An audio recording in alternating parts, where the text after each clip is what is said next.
بسم اللہ الرحمن الرحیم۔ سونے سے پہلے یہ کلمات پڑھ لیں، اللہ ہر قسم کے گناہ معاف فرما دے گا۔ دوستو آج میں آپ کو ایک ایسے کلمات پڑھنے سکھانے جا رہا ہوں جو شخص رات کو سونے سے پہلے ان کلمات کو پڑھے گا تو اللہ تعالیٰ اس کے تمام گناہوں کی مغفرت فرما دے گا، اگرچہ اس کے گناہ سمندر کی جھاگ کے برابر ہی کیوں نہ ہوں۔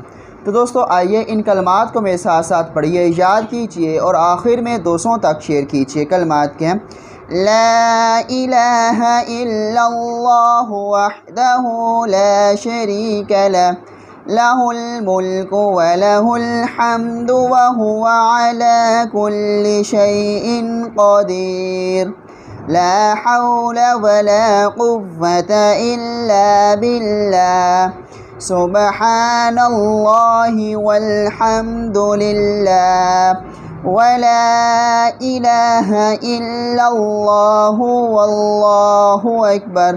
اللہ تعالیٰ سے دعا ہے اللہ تعالیٰ ہمارے گناہوں کی مغفرت فرمائے، آمین ثم آمین۔